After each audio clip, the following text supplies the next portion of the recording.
Wir müssen hier, und der Robert hat das angekündigt, vielleicht ausgehend von dieser Thematik gesunde rot-weiß-rote Lebensmittel für ein gesundes Österreich, glaube ich, können wir eine ganz wesentliche Grundlage legen für diesen Standort Österreich, wenn ich das in der ganzen Breite sehe, nicht nur von der Umwelt, vom Klima, von den Arbeitsplätzen, vom Tourismus, der ein ganz wesentliches, tragfähiges Gerüst ist bei uns in Österreich. Dafür sind wir bekannt. Wenn es uns auch gelingt, diese super Luft- und Wasserqualität, diese herrlichen Kulturlandschaften bis zu den Kulturstätten natürlich im urbanen Raum, aber gerade auch am Lande, dass es uns gelingt, das zu untermauern mit dieser Lebensmittelqualität, dass diese Gäste, egal ob aus den regionalen Räumen oder aus dem internationalen Bereich, die zu uns kommen, sowohl wirtschaftlich als wie zur Erholung, auch mit diesen rot-weiß-roten Lebensmitteln diese Lebensmittelqualität genießen können. Warum dieses Thema? Und bedanke mich wirklich außerordentlich dafür, dass man das in den Mittelpunkt stellt. Robert hat es angekündigt, dass wir uns hier mit diesem zukunftsträchtigen Thema, das sicherlich dann im Parlament auch in die Arbeit einfließen wird, aber insgesamt wir die Bevölkerung berühren wollen. Wir haben Werbefachleute, die sagen, bereits über 40% der Bürgerinnen und Bürger interessieren sich, woher die Lebensmittel herkommen, wollen regionale Lebensmittel, wollen gesunde Lebensmittel, wollen wissen, wie diese Lebensmittel produziert wurden. Das ist den Leuten ganz, ganz wichtig und wollen nicht auf irgendwelche Werbemarschall oder Werbegags. Und leider ist gerade im Bereich Lebensmittelwirtschaft sehr viel zum Werbeschlagwort oder zum Werbemarke geworden. Wir wissen, wir haben in diesem Bereich einen riesen Etikettendschungel. Wir haben über 150 verschiedene Lebensmittelkennzeichen und da hilft die ganze Appelle der Politik an die Konsumentinnen und Konsumenten gar nichts, wenn man dann sagt, ihr habt es ja selber in der Hand. Er hat schlichtweg keine Möglichkeit. Wir wissen, besonders die Frauen, die ja hauptsächlich mit der Ernährung oder großteils auch beschäftigt sind, leisten hier Großartiges, sind aber beruflich unter Zeitdruck, sind in der Familie für die Erziehung zuständig, haben da einen Zeitdruck und sollen dann beim Einkaufen das in der Kürze dann abwägen können. Hier muss eine klare Linie her. Wir haben schon einige Male gefordert, dieses Qualitätsgütesiegelgesetz wäre hier eine ganz wichtige Umsetzungsmaßnahme, dass die Bürgerinnen und Bürger hier Garantie bekommen, wo Rot-Weiß-Rot draufsteht, muss auch das Produkt Rot-Weiß-Rot sein. Wir werden sicherlich dann morgen nach unseren Beratungen bei der Pressekonferenz dann die konkreten Forderungen präsentieren. Ganz wesentlich, und das ist der große Berührungsfeld, weil das letztlich unser Ernährungsverhalten bis zur laufenden Asyldebatte zu tun hat. Wir erzeugen mit dieser raubtierkapitalorientierten Konzernwirtschaft Wirtschaftsflüchtlinge.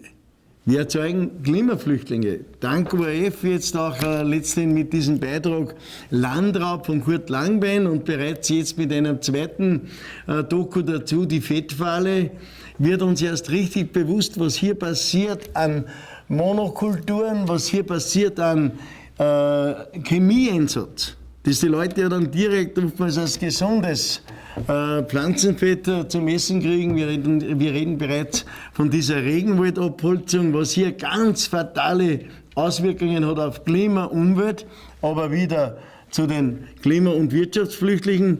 Dort hat die regionale Bevölkerung vor Ort keine Überlebenschance, die werden vertrieben und suchen natürlich dann Richtung die westlichen Räume. Ganz fatale Auswirkungen auf die Tierwelt. Das nicht zu vergessen, hier werden heimische Tierarten brutalst vertrieben, zum Teil auch bei den Brandrodungen ersticken die oder haben brutalste Verbrennungen. Also grausamst, was hier passiert, und wir sollten in dieser Breite auch die Thematik sehen und natürlich dann in weiterer Folge durch diesen Import dieser Billigfette durch diesen Import in unsere Produktionsstätten, in die industriellen Produktionsstätten. Wir wissen, die EU ist nach Indien der zweitgrößte Palmölimporteur, dass wir uns da Begriffe machen können. Das ist sensationell, also traurig, sensationell traurig, welche Mengen hier verschoben werden. Und wir müssen davon ausgehen, was auch in diesen Dokus gezeigt wird, diese Abholzung der Regenwaldflächen wird in den nächsten 10 Jahren sich noch einmal die Fläche verdoppeln. Also das ist die Auswirkung, die wir haben. Auf der einen Seite ist heuer bereits die 12-fache Fläche vom Antarktiseis abgeschmolzen. Ich darf vielleicht zur Auflockerung einen Spruch einbringen von den Eskimos, die sagen, die Weisheit der Menschen ist in diesem Eis eingefroren und wie wir wissen, ist bereits viel Eis geschmolzen. Und das sind die Auswirkungen, die wir haben. Die 12-fache Staatsfläche von Österreich ist heuer an Antarktiseis bereits abgeschmolzen. Das führt zu nachhaltigen Veränderungen, das führt zu diesen auf der einen Seite Dürreentwicklungen, diese Dürrekatastrophen, auf der anderen Seite wieder zu Überflutungen. Also wir haben diese Extremwetterlagen und dieser kurzfristige wirtschaftliche Vorteil, da erwirtschaftet wird aufgrund dieser Spekulationen, wird uns ganz extreme volkswirtschaftliche Kosten verursachen. Volkswirtschaftliche Kosten in Form von Stürmen, Hurrikans, in Form von Hagelschäden. Wir müssen wissen, das sind dann die wahren Kosten, die aufgrund von einzelnen Konzernen, die hier zweistellige Gewinnmargen erzielen, aber der gesamten Volkswirtschaft und letztlich wieder, wir wissen es, den Bürgerinnen und Bürger treffen. Und das muss man in einer Politik, ich glaube, das ist die hohe Verantwortung, das hat ja auch zum Teil mit Sozialpolitik zu tun. Das ist ganz entscheidend, für was die Budgets dann gebraucht werden. Ob ich es wie für den Katastrophenfonds brauche oder ob sie für gestaltende Maßnahmen zur Verfügung stehen. Der Klubobmann hat es angesprochen, ganz wesentlich der Gesundheitsaspekt. Wir haben in Österreich eine hervorragende, nachhaltig produzierende Landwirtschaft. Wir haben in vielen Bereichen bereits Gentechnikfreiheit. Besonders im Bereich Grünland, Dauergrünland, was ja völlig unterschätzt wird von der Biodiversität. Dauergrünland heißt nicht nur heimisches Eiweiß, wir reden nur vom Soja, sondern das ist für unsere Rinder heimisches Eiweiß, das ist Pflanzenvielfalt, das ist Trinkwasserschutz, das ist Biodiversität. 1 Hektar Grünland reproduziert die 4-fache an Sauerstoff wie die gesunde Lunge Wald, 1 Hektar Wald. Damit wir wissen, wovon wir reden und damit wir auch wissen, wie knapp wir hier bereits sind mit den Ressourcen, muss man berücksichtigen, und die Zahlen sind ja erschreckend, Österreich hat seit 1961 die meiste produktive Fläche verloren. Wir haben nur mehr 35% der Staatsfläche zur Verfügung für die Lebensmittelproduktion. Und deshalb, wie der Robert gesagt hat, diese Ernährungssouveränität ist mehr als gefährdet. Nur die alten statistischen Zahlen, die so gerne gebraucht werden, reden noch von Überschüssen und Überproduktion bis 150% ist längst nicht mehr gegeben. Ich sage mal 100%ig, wenn wir auf diese rot-weiß-roten Lebensmittel, die mit rot-weiß-roter Fahne verkauft werden, rot-weiß-rote Produkte hineingeben, dann können wir leider die Bevölkerung, die heimische, nicht mehr ernähren. Und wir reden jetzt aber immer von Exportnotwendigkeiten. Wir reden über, wir brauchen diese Freihandelsabkommen. Das ist ja überhaupt der größte Konsens der aktuellen Politik. Wenn auf der einen Seite eine Regierungspartei bereits das Wort Nachhaltigkeit bemüht und auf der anderen Seite blind sich für CETA und TTIP ausspricht. Das ist ein ganz krasser Widerspruch. Und es kann niemand erklären, wo eigentlich die wahren Vorteile wären. Und deshalb nur einmal zurück zur Gesundheit. Diese gesundheitlichen Auswirkungen, die jetzt dankenswerterweise auch wieder vom ORF bei der letzten Konkretsendung gezeigt wurden, mit dieser vermutlichen Krebserregung bzw. ein Fettmuster erregt Krebs bei unserer Bevölkerung durch Palmöl, durch diesen Einsatz von Chemie. Und wir haben im Gegensatz zu uns bei unseren heimischen Lebensmitteln neben der Gentechnikfreiheit die Hormonfreiheit garantiert. Wir müssen wissen, wenn Rindfleisch von Argentinien, wenn Rindfleisch von Brasilien über 12.000, 14.000 Kilometer nach Österreich gekarrt wird, dort haben wir diese Freiheiten nicht, dort haben wir diese Sicherheiten nicht. Und es muss uns irgendjemand erklären, der mit Welthandel zu tun hat, aber nicht mit spekulativen, sondern mit nachhaltigen, was das für einen Sinn macht, wenn ich in ein Land wie Österreich, wo ich angeblich beim Rindfleisch eine Überproduktion habe, dann in den Großküchen, in der Hotellerie, in der Gastronomie, im Tourismus argentinisches, brasilianisches Rindfleisch auskoche. Und ich glaube, da wird einem richtig klar, dass wir hier an der Zukunft, unserer eigenen Zukunft, der Zukunft unserer Kinder und der Zukunft unserer Enkel ganz einen gewaltigen Schaden hinterlassen. Und ich glaube, das sollte ja ganz ein wesentlicher Grund sein, diese Nachhaltigkeit. Dass wir hier mit diesen Lebensmitteln, ich habe einige Muster mit, und wir müssen ganz diesen Bereich erweitern. Wir reden bei Palmöl auch vom Biosprit. Auch im österreichischen Biodiesel wird Regenwaldverfahren. Bis 15.000 Hektar Regenwald verfahren wir im österreichischen Biosprit. Wenn ich den Bereich Tiernahrung anschaue, Katzenfutter, Hundefutter, Fischfutter, Palmöl, die Fettkomponente wird hier mit Palmöl ersetzt. Die gesunde Fettkomponente aus tierischem Fett, ich denke hier, oder an Fett am Acker, es sind alle Bereiche betroffen. Es ist dieses Fett, das wir ersetzen, und ganz besonders auch im Tierernährungsbereich, darf hier auch in den Kuhstall gehen. Diese Milchaustauscher, die oftmals von den heimischen Großfirmen erzeugt werden, dort ist die Fettkomponente 18-20% aus Palmöl. Und das hat dieses Problem erzeugt. Und deshalb sind wir hier weit, weit weg von der Natur, sind wir hier weit, weit weg von dem, was in der Werbung beworben wird. Und Christoph, jetzt habe ich diese... Danke. Der 16. Generalsekretär ist voll am Thema. Oli, es macht ja so erfreut, das muss ich ganz ehrlich sagen. Ich bin ja wirklich berührt, dass wir irgendwie, glaube ich, auch bei unseren Mitarbeiterinnen und Mitarbeitern bereits dieses Thema so weit haben, dass man sagt, na, da habe ich schon wieder ein Produkt gefunden.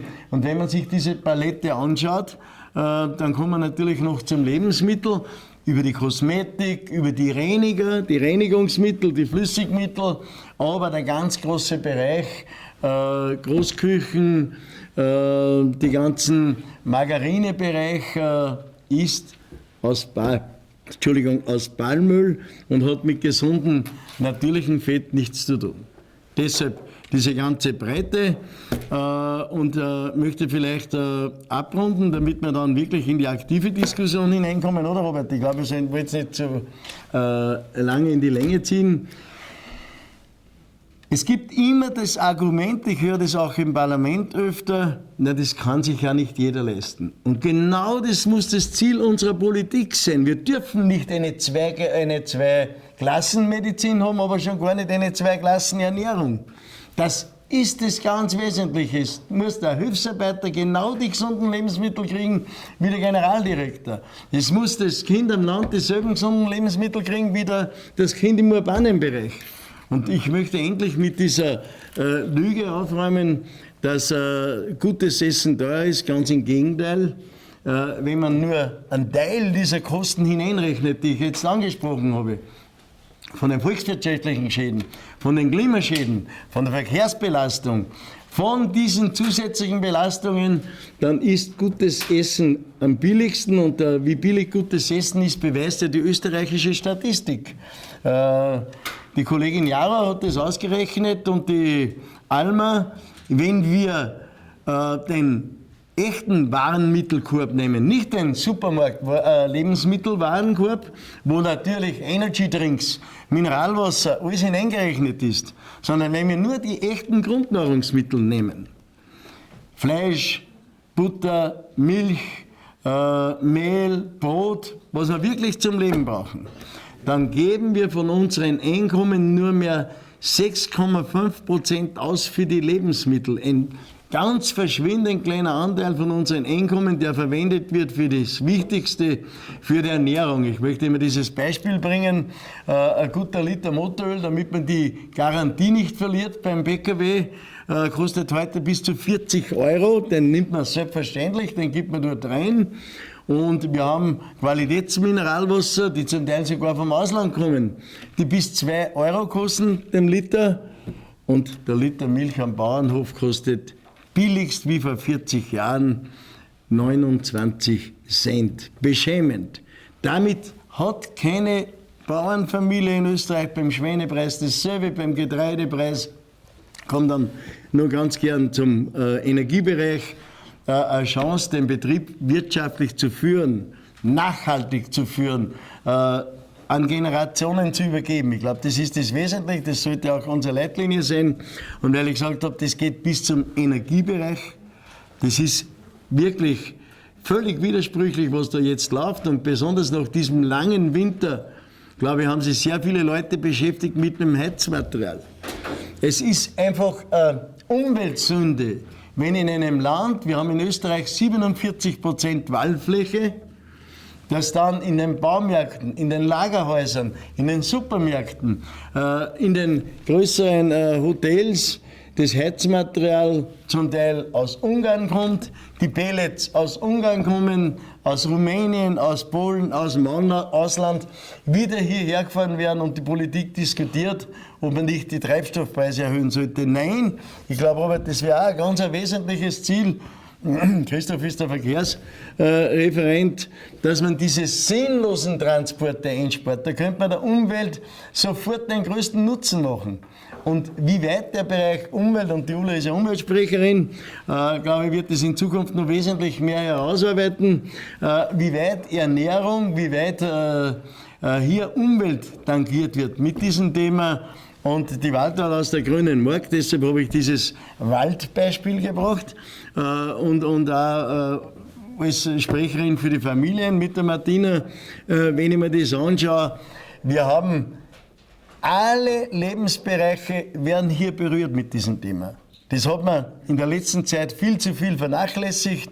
Das geht so weit, dass ich mich darüber wundere, dass die Sozialpartner, dass die Gewerkschaft diskutiert über Arbeitszeitregelungen und kein Mensch begreift, was wirklich läuft jetzt, wenn der ländliche Raum, den kann man nicht mit einem Finanzausgleich retten. Wir können den nur retten, wenn man möglichst viele kleine Betriebe, von den Wirten angefangen bis zu den Metzgereien, bis zu den Kleingewerbebetrieben, draußen in den Gemeinden erhalten. Das ist die beste Vorsorge, das ist die beste Krisenvorsorge.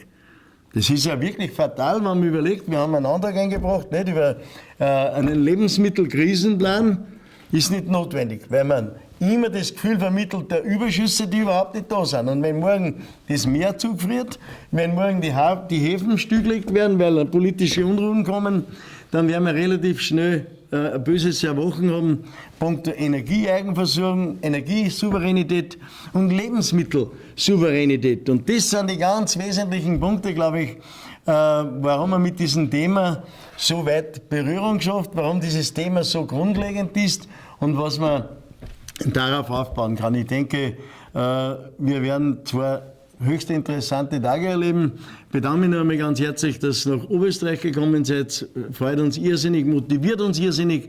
Und was mich am meisten motiviert, ist, dass die ganze Mannschaft so zukunftsträchtig ist und sieht diese Notwendigkeit, dass hier wirklich ein Thema aufgegriffen wird, wo die Politik aufbauen kann. Und da werden wir weit parteiübergrenzend 100% der Bürgerinnen und Bürger berühren.